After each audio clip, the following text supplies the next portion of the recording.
Bueno, está presentado entonces Gustavo Zavallo, Tati Mazzarello y Juan Izaguirre lo estamos saludando desde Radio Total en Concepción del Uruguay. ¿Cómo le va? Buen día. Buenos días, Gustavo. Un gusto saludarlo, Tati, muy buenos días para usted, Juan, y para todos los oyentes. Bueno, a ver, termina una campaña bastante atípica, sobre todo porque además los actos de campaña, como sucedió en el 2015 con el atentado en Francia, esta vez la aparición de un cadáver, que todo indica sería Santiago Maldonado, y la situación generada por su desaparición forzada, generan también un vacío de último momento, digamos, llegamos con la inercia al final de campaña. ¿Cuál es, en todo caso, su observación de este momento político y social en la Argentina? A ver, Juan, uno no puede desconocer que siempre las elecciones intermedias, las elecciones a cargo legislativo, no despiertan por ahí el entusiasmo y la trascendencia que tienen elecciones cuando se eligen cargos a nivel municipal, a nivel provincial y principalmente cargos a niveles ejecutivos. De todas maneras, creo que además de eso, ha habido una clara intención y voluntad del gobierno nacional de excluir en esta elección el debate político. Y me parece que es intencionado en virtud de que la agenda que se viene a debatir en la futura Cámara de Diputados de la Nación y en el futuro Congreso de la Nación es una agenda que el gobierno la ha querido esconder. Y la ha querido esconder para que en esto la sociedad no sepa qué van a decidir los candidatos o qué posicionamientos van a tener quienes hoy son candidatos y quienes sean en el futuro diputados nacionales. Y la agenda es muy clara, Juan. Yo por ahí en cada pueblo que voy, en cada ciudad que recorro, a cada vecino que le digo, miren, nuestro posicionamiento es muy claro. Si aquí hay una reforma, una pretensión de reformar el sistema jubilatorio, es porque quieren que la mujer, en vez de tener que trabajar hasta los 60 años, tenga que hacerlo hasta los 65, que el hombre, en vez de trabajar hasta los 65, tenga que trabajar hasta los 70 años. Esa es la reforma jubilatoria que el gobierno nacional quiere imponer. Cuando se habla de reforma al sistema laboral, es porque también están en carpeta y en estudio temas como extensión de la jornada laboral, es decir, que una persona, en vez de tener que cumplir 8 horas de trabajo, tenga que cumplir 10 o 12, y que no por esto tenga que cobrar horas extras, que se tenga que rever el sistema de las vacaciones, el tema de vacaciones, el tema de la antigüedad. Me parece que estas son las cosas que el gobierno no ha querido poner en discusión y que tampoco ha permitido que los candidatos les expresen claramente a sus comprovincianos que ante estos temas qué van a querer, qué posicionamiento van a adoptar allí en la Cámara de Diputados. De todas maneras, en el mano a mano que nosotros hemos hecho, se lo hemos manifestado claramente.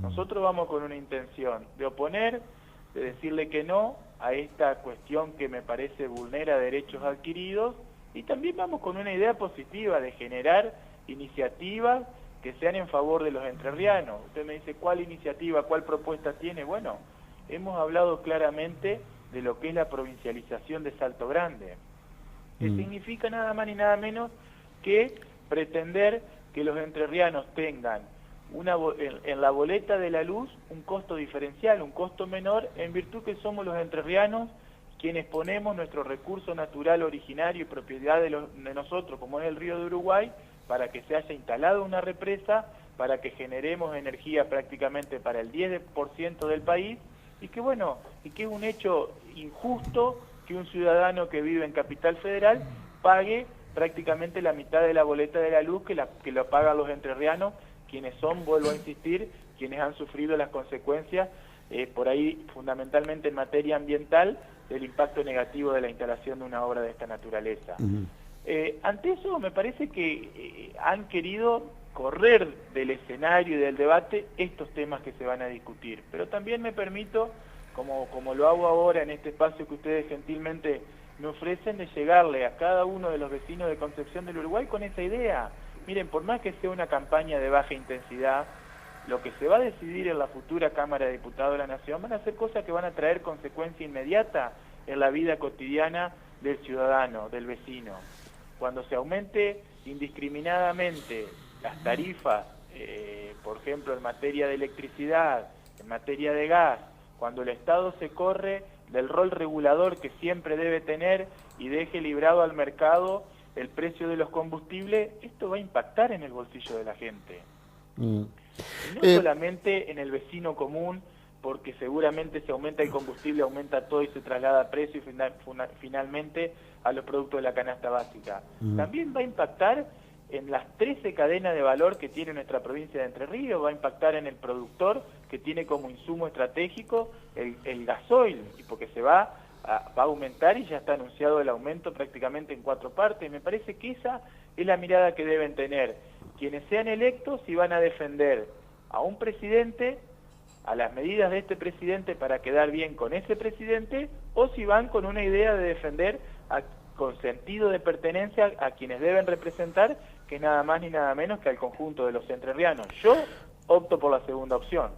Este estado de polarización que también se da en Entre Ríos, es evidente que la izquierda genérica, digamos, y también la asociación de la izquierda con algunos sectores del peronismo, como la Lista 50, no han conseguido un consenso mínimo que permita pensar que van a terciar en esta elección. ¿Cómo coloca, digamos, en expectativa a este Frente Entrerriano, que en definitiva fue el resultado de una interna muy particular en las PASO, donde se dio una vorágine de candidaturas que mucho no se alcanzó a entender, y que tal vez colabora con eso que usted menciona, como el hecho de hacer política con la antipolítica, que es la maniobra habitual de lo que llamamos PRO. Yo honestamente celebro que dentro del mismo espacio, dentro del mismo frente, de lo que somos, del Frente Somos Entre Ríos, haya habido posibilidad de participación en condiciones igualitarias para los distintos candidatos que querían expresar una oferta a su electorado, o al electorado, mejor dicho, en su conjunto. Obviamente que por las circunstancias y por las características de esta elección hubo y se generó seguramente mucha confusión, y quizás 10 listas fue demasiado, pero al menos en esto hubo un cumplimiento de la palabra del gobernador Gustavo Bordet, que dijo que todos pueden competir, y a la vez me parece que también germina esto para que en las próximas elecciones, donde sí se va a discutir todo, exista esta misma característica de que quienes tienen ganas de llevar adelante una propuesta electoral, de que quienes tienen ganas de exponerse, de defender una idea, lo hagan en las mismas condiciones que todos los otros candidatos. A mí me parece sano esto, porque vuelve a ser nuestro movimiento, el movimiento del peronismo, un paraguas protector a todas estas expresiones que siempre las tuvo en sus diversas gamas el peronismo, y no hay que temerle, porque la discusión, porque el debate siempre enriquece, y porque en definitiva mostramos hacia afuera que cuando hay un debate maduro, cuando todos quedan contenidos, también en esto nadie es funcional a que después electoralmente Cambiemos logre ganar las elecciones. Y no hay que tenerle miedo a las contradicciones, que son propias del ser humano. Pero en esto hay que ser sumamente inteligentes a la hora de sumar. ¿Qué mayores contradicciones, Juan, que las que tiene Cambiemos? ¿Qué mayores contradicciones de una dirigente como la doctora Carrió, que siempre acusó a Macri de ser la patria contratista, de la familia mafiosa, y que ahora sea la voz defensora de esa patria contratista y de esa mafia? ¿Qué mayores contradicciones en ese partido que supo ser popular, representante de los intereses populares como el radicalismo, que encarnó un hombre como Raúl Alfonsín, que siempre dijo en ese sentido que no iba a dejar que se diluya su partido atrás del PRO, a lo que es hoy la expresión del radicalismo, totalmente diluida?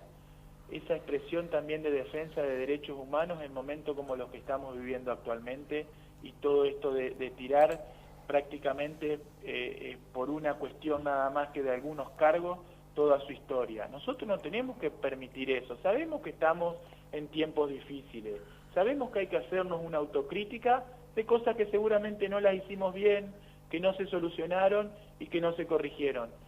Pero también sabemos que hay muchas cosas que se hizo por el peronismo y a nosotros hoy nos quieren presentar ante la sociedad como que nosotros somos un factor de violencia, cuando ha sido nuestra historia todo lo contrario. Si hay movimiento que ha sufrido persecuciones, proscripciones, difamaciones, ha sido el peronismo. Entonces me parece que nosotros tenemos que acá, sí tiene que salir y relucir lo mejor de cada uno, que es el amor propio, y que es esta idea de construir mayorías. Yo lo hablo mucho y lo hablo mucho con compañeros que están también en el núcleo duro de lo que se denomina el kirchnerismo, que felizmente tenemos ámbitos de discusión. Digo, miren, el primero que entendió que la política es construcción de mayorías, después de Perón, fue Néstor Kirchner, que asume con prácticamente un 22, un 23% de los votos, y sin embargo después hace una cuestión muy plural. Estas cuestiones me parece bueno, que nosotros yo creo que de alguna manera... Yo creo que de alguna manera el momento se repite, digamos, en cuanto a la transversalidad que proponía Néstor Kirchner, en el sentido de que hoy la ecuación política dice el kirchnerismo solo no alcanza, sin el kirchnerismo no se puede. ¿Cómo razona sobre esa frase? Yo creo que nosotros... en esto tenemos que tener una idea de que a ver que cómo damos el salto hacia adelante, que es sin desconocer los enormes logros, los derechos, la cuestión de la reivindicación de la política y también corregir los vicios. Acá nadie viene a defender que se tiren bolsos, una cuestión de que también tenemos que ser muy claros en que lo que está enfrente no viene por una verdadera lucha contra la corrupción y por mayor transparencia. Me parece que hay una idea clara de estigmatizar. Y en esto, vuelvo a insistir, a nosotros debemos ser muy inteligentes y muy generosos a la hora de una construcción mucho más polifacética.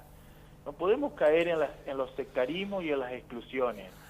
Ni tampoco que los compañeros permanentemente estemos mirándonos entre los compañeros o creamos que alguno es defensor de poderes oscuros. Acá nosotros somos peronistas, con nuestros errores, con nuestros defectos, con la historia de cada uno. Y lo que tenemos fundamentalmente, a diferencia de quienes gobiernan hoy el país, es un enorme compromiso social, porque nuestro factor, el factor de la sensibilidad y de la ayuda al que más lo necesita, está y va a estar siempre presente y mucho más presente que en quienes gobiernan hoy. Bueno, eso hay que tratar de que sean los factores de unidad y los denominadores comunes hacia nosotros, que posteriormente, si tengamos que hacer internas, y que las haya, que exista, y en esto vuelvo a insistir que ha habido un cumplimiento de la palabra del gobernador de la provincia, y que es a la vez el presidente del PJ, y que es a la vez el líder de este frente Somos Entre Ríos, que también germina para el año 2019, pero todos debemos entender los tiempos. Hoy es una elección a diputados nacionales, donde a los vecinos hay que hacerle entender claramente que lo que se va a elegir allí van a ser representantes de esta provincia ante temas que van a tener mucho impacto y muchas consecuencias en sus vidas cotidianas. Y después de eso, sí, seguramente nosotros tendremos que abocarnos a nuestra discusión interna. ¿Que la vamos a dar? Me parece muy bueno que todos en esto tengamos un compromiso de darla y de exponernos, y que sea también el peronismo un paraguas protector para que no haya, vuelvo a insistir, caminos por afuera, que todos nos sintamos contenidos, que tengamos también una profunda reforma política nosotros hacia adentro, hacia nuestra carta orgánica, para que las minorías tengan representación. No puede ser que cuando nosotros quizás damos una disputa en una candidatura, una interna en un pueblo, quizás la lista opositora pierde por 2 votos y no se lleva ni siquiera un concejal. Me parece que ahí tenemos que ser más inteligentes en la construcción para que todo esté contenido. Y yo soy de los que siempre opiné que la diversidad de ideas enriquece, que cuando caemos en sectarismo, lamentablemente nos achicamos como espacio. Por último, la idea fuerza de la provincialización definitiva de Salto Grande parece ser un lema más bien de campaña general de Somos Entre Ríos. Gustavo Zavallo, ¿cuál es la idea que lleva como bandera propia, la que piensa impulsar, no porque sea distinto Gustavo Zavallo que la fórmula que representa, sino por el contrario, la idea individual que lo coloque precisamente como eso, con una persona diferente y a su vez el representante? A ver, yo sé que ha habido en esto una subestimación del jefe de gabinete, del propio ministro del Interior, a la idea de la provincialización de Salto Grande, pero nosotros, la verdad que los entrerrianos y otras provincias existen experiencias de que cuando la lucha se construye bajo argumentos sólidos y con, en esto, actitudes convocantes hacia otros también legisladores para la construcción de la mayoría, los resultados se obtienen. Nosotros en el año, creo que 98, los entrerrianos obtuvimos la sanción de una ley por la cual se nos reconocieron los fondos por excedente de Salto Grande, cosa que permitió que en 8 departamentos de la provincia de Entre Ríos haya innumerable cantidad de obra pública en base a lo que era en esto un reconocimiento de los daños ambientales que había producido la construcción de la represa. Cuando algunos dicen es un eslogan de campaña, de ninguna manera. Nosotros vamos por una idea de que tengamos un reconocimiento y que ese reconocimiento se traduzca, en una baja en la boleta de la luz para los entrerrianos en virtud de los argumentos que decía al principio. Ajá. Y después, como ideas propias, tenemos absolutamente en esto coincidencia de que son de dotar de mayores recursos a los gobernadores y a los intendentes en virtud de que las demandas cercanas y diarias las tienen cada uno de ellos. Yo cuando veo la composición de los fondos específicos que existen en determinadas regiones o provincias, y digo, ¿por qué los misioneros gozan, y muchas provincias del norte, del fondo tabacalero? ¿Por qué San Juan goza de regalías mineras? ¿Por qué las provincias sureñas tienen regalías por por petróleo? ¿Por qué nosotros, por ejemplo, con el Fondo Solidario, somos solidarios con todo el país y no es un reconocimiento a las provincias productoras de energía, ejecutivo? Por ejemplo, claro. ¿Por qué la energía que producimos los entrerrianos y por la cual dotamos prácticamente al 10% de los argentinos, un vecino de Capital Federal que no tiene ni la represa ni paga las consecuencias del impacto, la tiene mucho más barata en una zona acomodada donde tiene todos los servicios que un vecino del barrio Las Mandarinas en Concepción del Uruguay, que no tiene lo esencial todavía para tener una calidad de vida digna? Estas me parece que son las cuestiones que cuando nosotros discutimos de federalismo tenemos que poner en escena en un escenario como es la Cámara de Diputados de la Nación. Y ahí es donde va nuestro compromiso. Y también es poner claramente que cuando hay un gobierno nacional que toma medidas como las que toma permanentemente, siempre en perjuicio de los sectores medios y de los sectores más bajos, tenemos que ponerlo allí. Tenemos que decir que si se quita cobertura en una obra social como el PAMI, castiga fuertemente a los sectores más vulnerables, que son nuestros ancianos, que son nuestros hombres y mujeres de la tercera edad. Que no se puede ser tan insensible ante eso, como sucedió con aquella idea de recortar el gasto vía eliminación de pensiones a la discapacidad. Me parece que ahí tiene que haber fuertes voces en el Congreso que representen a estos sectores, porque eso hace a la vida común y a la vida diaria y a la vida cotidiana. Y la diferencia de los candidatos de Somos Entre Ríos con los de Cambiemos es que nuestra pertenencia y nuestra identidad es con los entrerrianos, que después del domingo 22 de estas elecciones, Juan José Bailo, Maida Cresto, quien les habla, Caro Gagliar, Claudia Gieco, todos vamos a seguir viviendo, transitando, criando nuestros gurises acá, visitando ciudad por ciudad y estando por ahí atento a las demandas, a los cuestionamientos, a las sugerencias que nos hagan nuestros vecinos. Hay otros que van a estar nada más que con la idea de caerle bien al presidente de turno, de aprobarle lo que ese presidente de turno los mande a hacer y de construir esas mayorías que en muchos casos actúan, vuelvo a insistir, de manera perjudicial para los sectores que representan o que dicen representar. Zavallo, le agradecemos mucho esta entrevista y por supuesto que cuando ande por aquí Avise que yerba hay siempre. Y va a ser un gustazo compartir unos mates. Pronto voy a ir. Bueno, Pronto voy a ir bueno. porque siempre mantengo esa idea de que pasadas las elecciones hay muchos que se borran. En alguna lista creo que hay una candidata que hace 11 años vive en Barrio Norte, en la ciudad autónoma de Buenos Aires. Pero bueno, a nosotros siempre nos van a encontrar. También, obviamente, para hacernos los pedidos, los reclamos, los cuestionamientos, como decía hoy, y las ideas y las sugerencias, pero siempre vamos a estar para dar la cara. Bueno, un abrazo. Abrazo y muchas gracias. Hasta luego, hasta el contrario. El diputado provincial Gustavo Zavallo, candidato a diputado nacional en la próxima elección.